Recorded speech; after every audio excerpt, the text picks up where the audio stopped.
Right. Well, welcome to our student feedback webinar. This is all around the What Good Looks Like project. I've got some of my colleagues on the call with us, so I'll introduce us all one by one. So I'm Sarah Lakeland. I'm Quality Improvement Senior Project Manager working in the Workforce and Education team arm of NHS England. And we've got Leslie. And I'm one of the senior regional workforce leads in the nursing and midwifery team across the northeastern Yorkshire. And Ricky. Hi everyone, I'm Ricky Hurley, midwifery workforce lead across northeastern Yorkshire. And we've got a student, third year student joining us as well. Laura, do you want to introduce yourself? Hi, I'm Laura Debrick. I'm a third year student at Teesside University. Oh, thank you for taking part, Laura. So the project that you all participated in, we were really grateful for you taking part in the focus groups, is the What Good Looks Like project.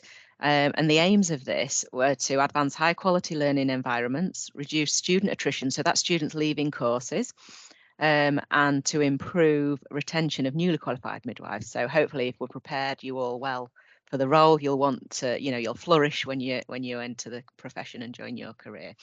So they are the overall aims of the project.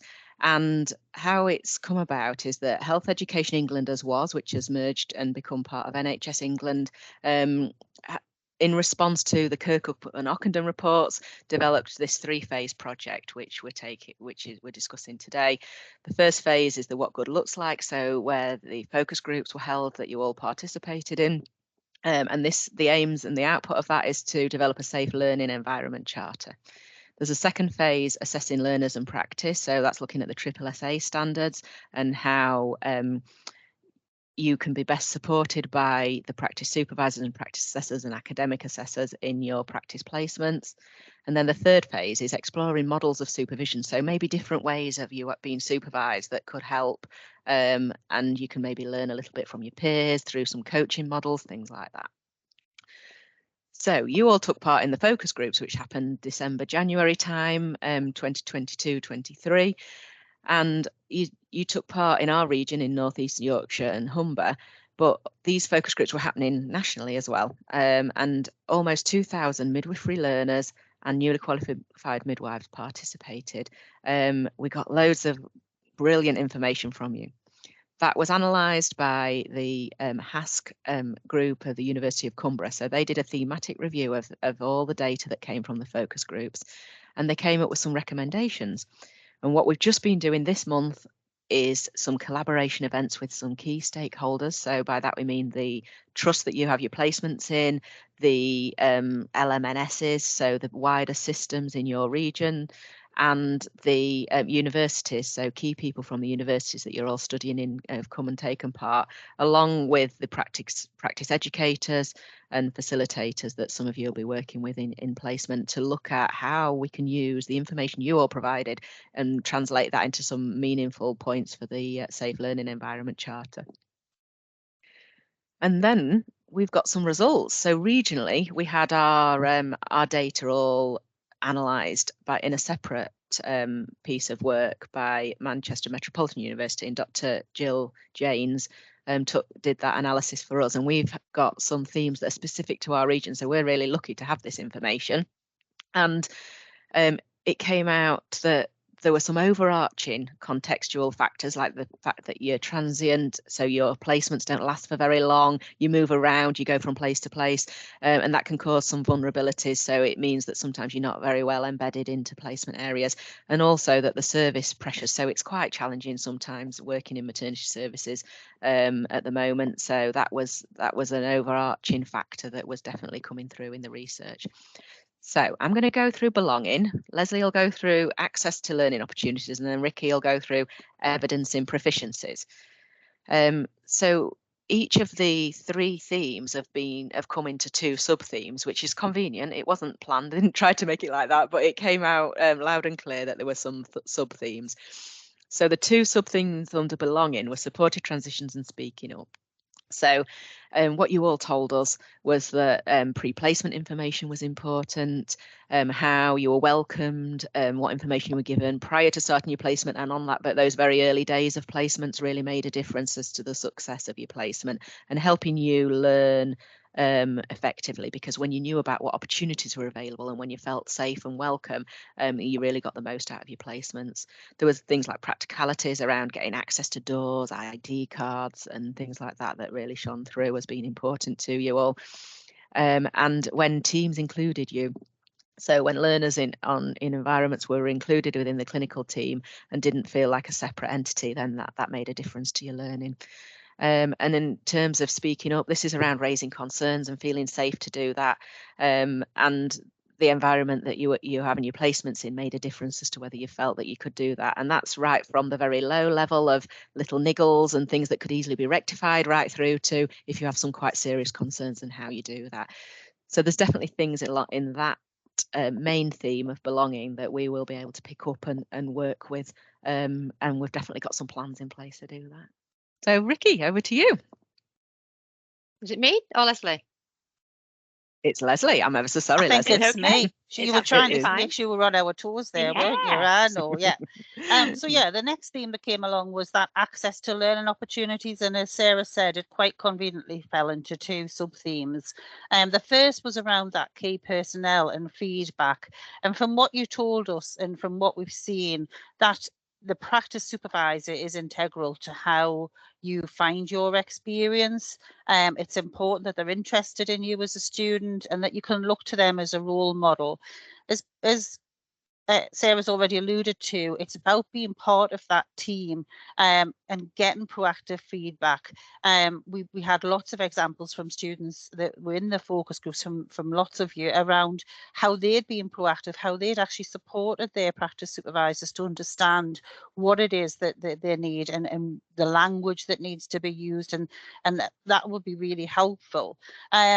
Some students talked about, the ensuring that there were access and practice hours, that they didn't have too many students, and the consistency of your practice supervisor came through loud and clear, whilst understanding the NMC standards of student supervision and assessment and the difference between your practice assessor and your practice supervisor. It was seen as important to have some sort of consistency, not necessarily the same practice supervisor, but some consistency in the people that you worked with. And also that wider team, that wider multidisciplinary team, those registered professionals and those non-registered professionals that you felt that you'd learn lots of, and you have that opportunity for a different perspective from them. The other thing in that theme around this access to learning opportunities was definitely came through about feedback and the importance of this and being constructive, being timely and being balanced. It came across, we all like to be told we're doing well, but what you wanted was to understand where you were and how we could help you move on to what you needed to do next.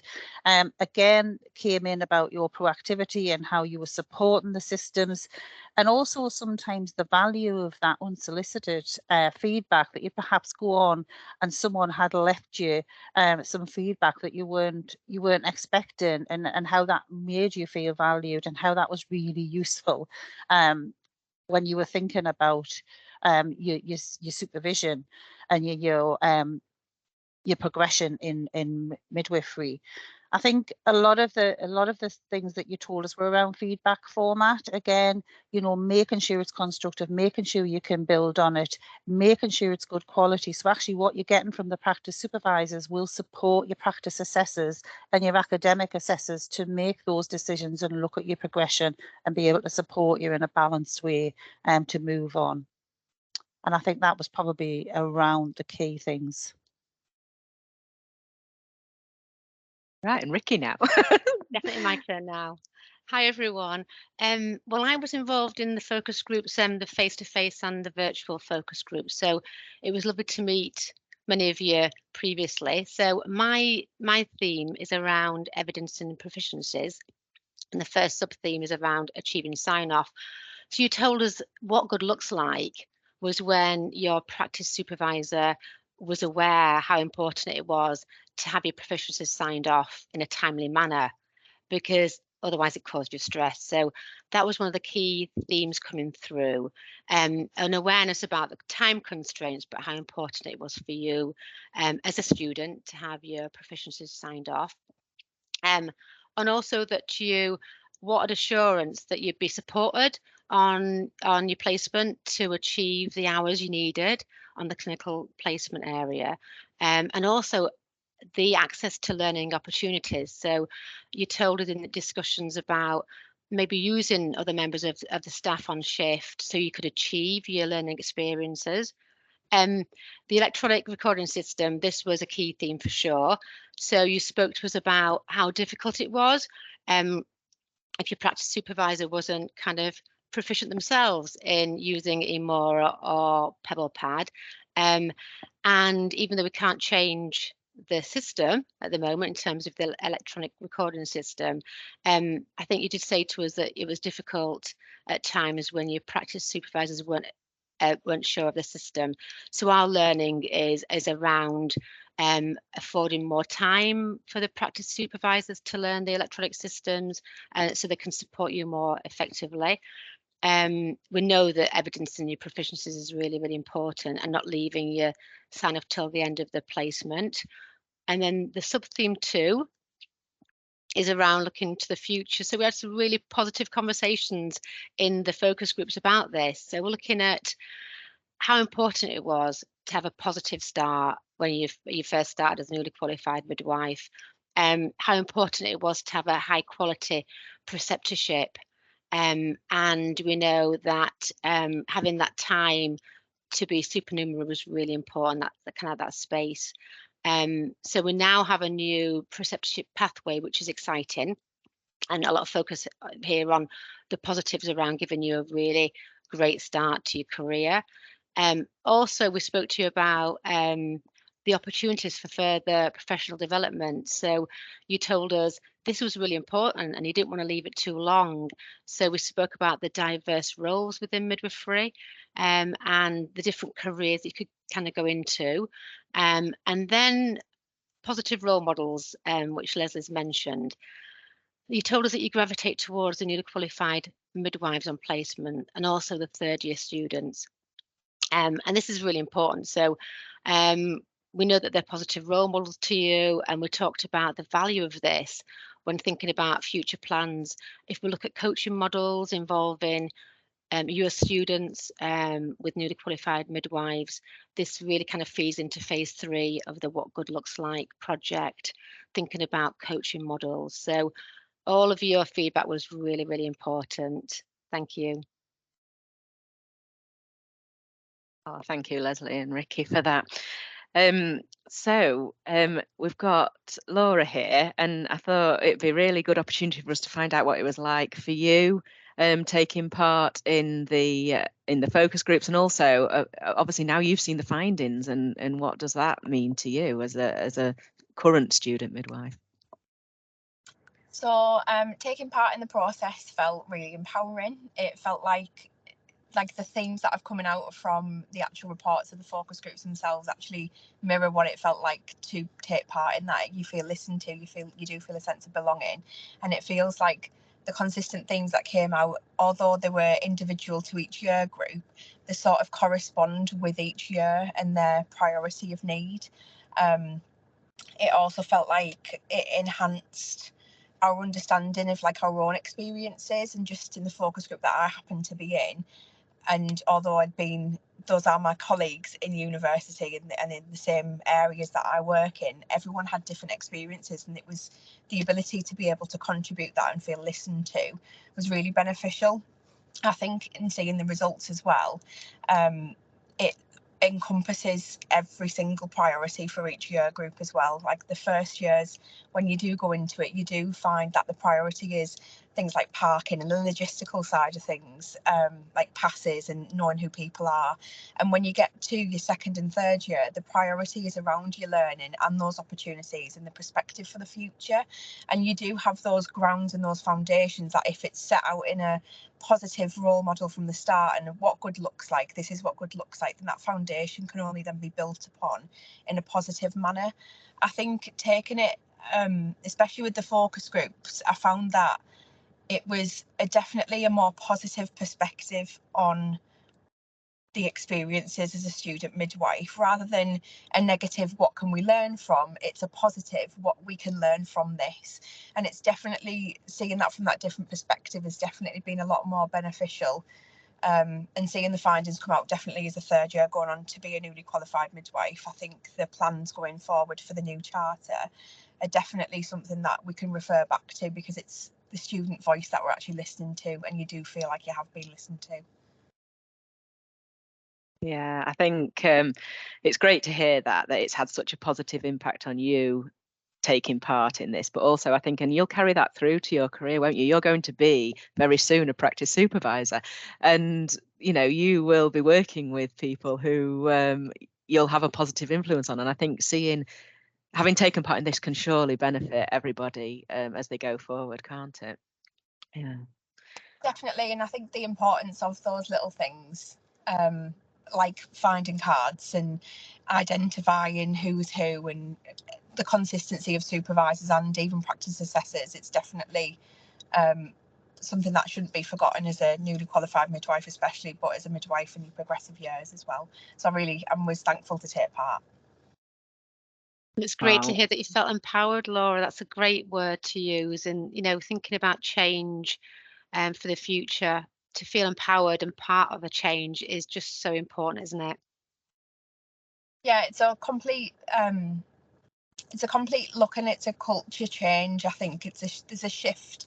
I think there's a notable shift occurring, and it feels good to be part of that. And as a student, even to feel part of that and so important too, that change has definitely been really beneficial. Yeah. That's really good to hear, I think. Sorry, Yeah. yeah, it's really good to hear, Laura, you know, that this has had the effect. And we're only at the start of the journey, as Sarah said. So, you know, it will be yourself and all of your colleagues as newly qualified midwives that we'll be looking to support those students of the future, really. So it's fabulous. Yeah, it's great feedback to get, and it's great to see that already, even at this stage, the change is being noticed, and that we're having a positive influence, because there's definitely more to come. What I'm going to do is just move on to some of the national work, because this is the regional finding. The national findings. So the national findings were very much focused on psychological safety, equality, diversion, inclusion in terms of how we're going to develop the charter.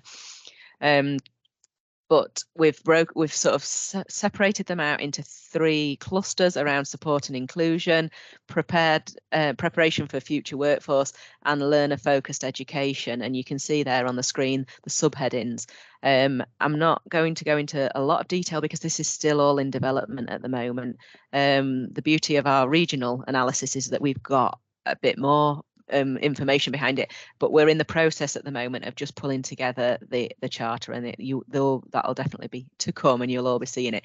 But what our aims really are is that the psychological safety is the golden thread that runs through it, that people feel like they feel part of an environment where they really are valued, where they have a say, where no question's a silly question, and you might actually be the person who speaks up and says, hang on a minute, and people go, oh yeah, what Laura just said, we've never considered that before, and she's had a really good point there. So that is our aim overall with the project. So I think, unless anyone's got anything more they'd like to add, we're pretty much ready to pull this webinar to a close. What I would like to say is thank you for watching our webinar or joining in with us. Thank you for taking part. This is the largest project in midwifery education England's seen. So you are one of almost 2,000 participants, and your voice is making a difference. It's going to shape the charter, and we're so grateful that you've taken part. We're so grateful that you gave us those rich conversations that we've been able to use to make a difference. And we're midwives too. We want to see our profession move forward. So we're really grateful for your participation. And Laura, thank you for coming and joining us today. Leslie and Ricky, thank you for taking part too. And just thank you, yeah, everybody's hard work on this. It's been an amazing start to the project, and I know there's lots more to come. And you know, Sarah, you're doing a fabulous job, and Ricky and I and Laura all in awe. Oh, well, it's a team effort, I assure you. I'm not going to take all the credit. We're part of we're a region taking part in a large project, but we're definitely we're on top of this and we're doing a good job. So thank you. So we'll call that an end.